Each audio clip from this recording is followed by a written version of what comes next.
Good morning. Barry Steinhardt from Friends of Privacy USA.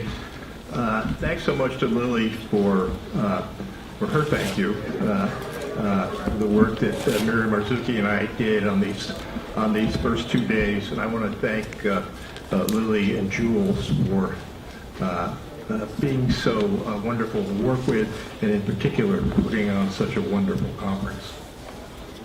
This morning's panel is going to discuss negotiations that are now going on between the European Union and the United States over the exchange of personal data in the context of national security, law enforcement, terrorism.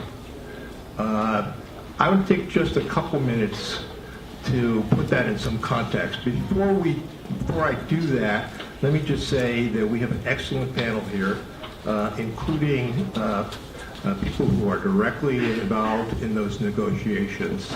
All of their bios are on the CFP site, so I won't take a lot of time introducing them, but I will introduce them briefly before each of them speaks.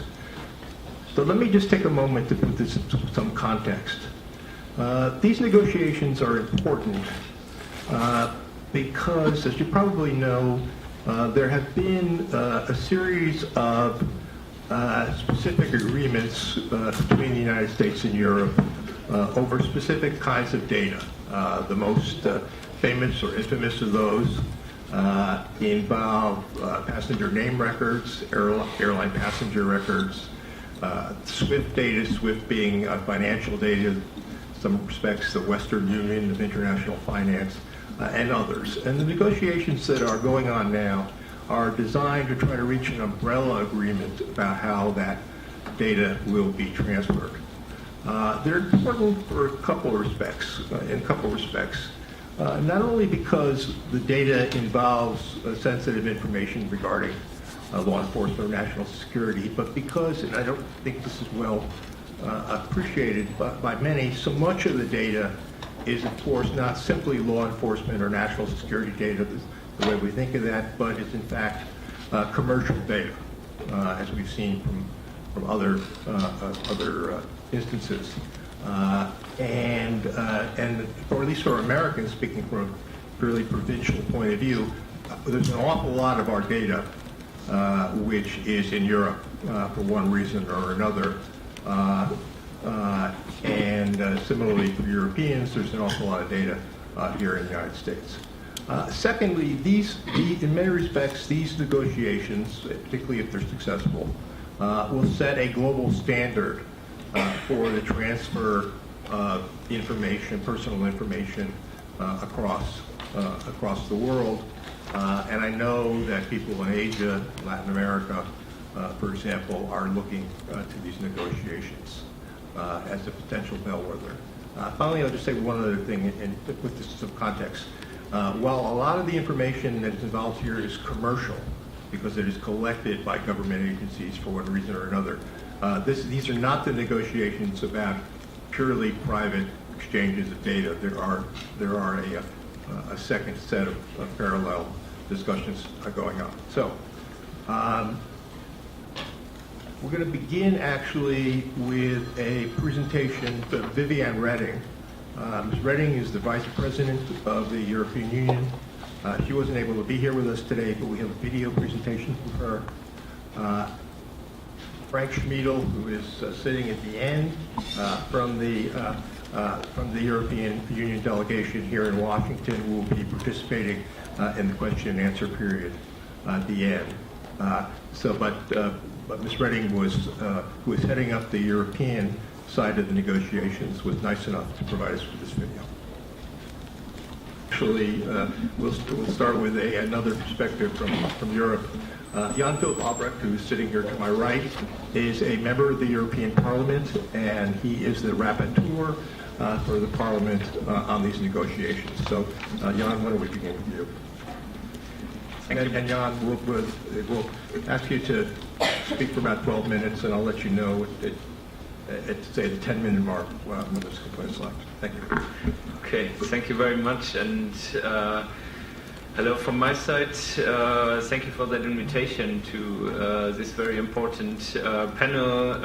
This is around the 6th or 7th time I visit Washington since the last 2 years. I'm in European Parliament now, working on those issues, especially privacy issues in the law enforcement sector, but privacy issues in general are very interesting in these times, but we will hear that there are other panels also dealing with the private sector.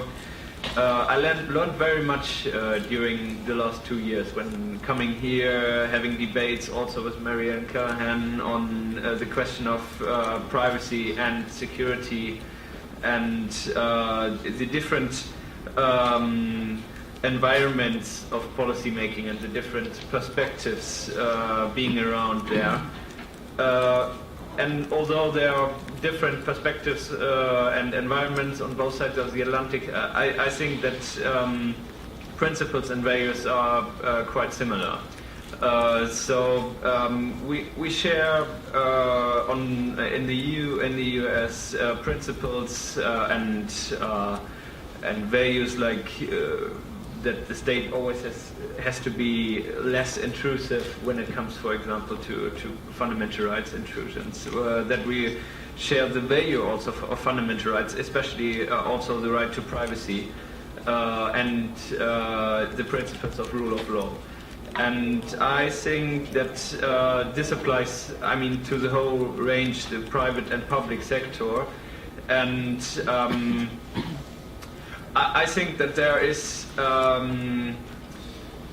this question was, or the panel was named a clash of civilizations. A little bit. I have in mind this Huntington debate. I don't think that this applies really to this situation. I think that there is no real clash of civilizations between the US and the EU when it comes to values and fundamental principles.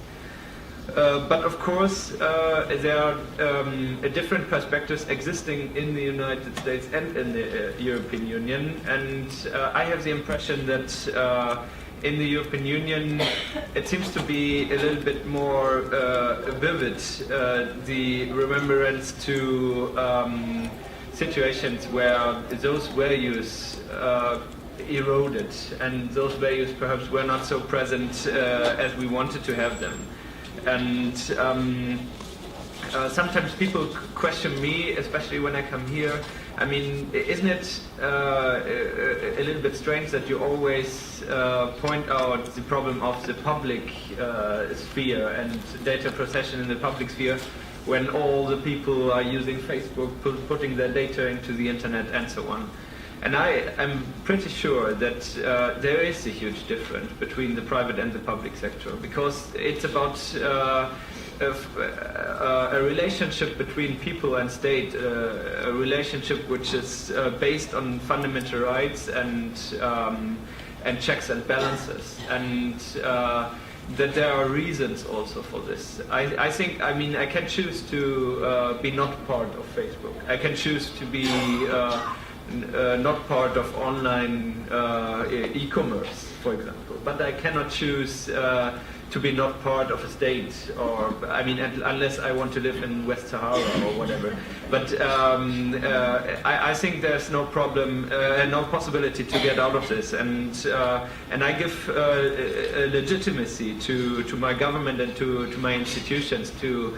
And give also power, executive power to them to enforce principles and legislation which I co-decide in a democracy.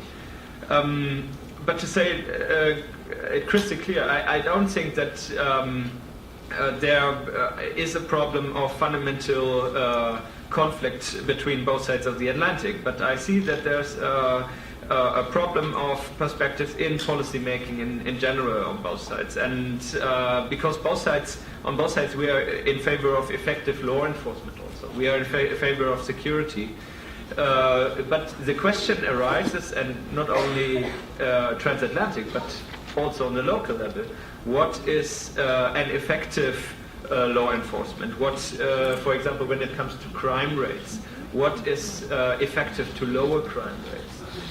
When it comes to terrorism, what is effective and necessary to get less attacks or less dangerous situations? And I think that crime science in the past have shown very clearly that, for example, more surveillance measures never really led to lower crime rates, and that's a very interesting point of view. I think that this became a little bit out of the debate, especially here in the US sphere, in between of the last 10 years, where we all were effective by 9/11, and also in Europe we had attacks, and in Europe we also had that problem that this priorities perhaps sometimes weren't right. And I say this also because on the other side, democratic engagement and freedom of behavior, for example, and freedom of speech is effective by more surveillance measures.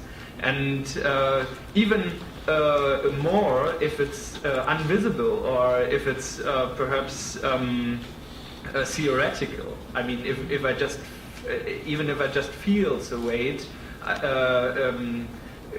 we can see that people are changing their behavior, and therefore it should be for both sides of the Atlantic, which we share democratic principles and so on, a very important point to instead of to invest in social security, for example, in education and development, which is doing both, lowering crime rates on the one side, and on the other side strengthening democratic society, which enables also individuals to create a secure living together. And this, instead of huge surveillance measures, which sometimes are really threats to the open society. And I think that this is a debate which has taken place in Europe very much in the last 5 to 10 years. People got engaged in saying we don't want to be part of a policy of fear.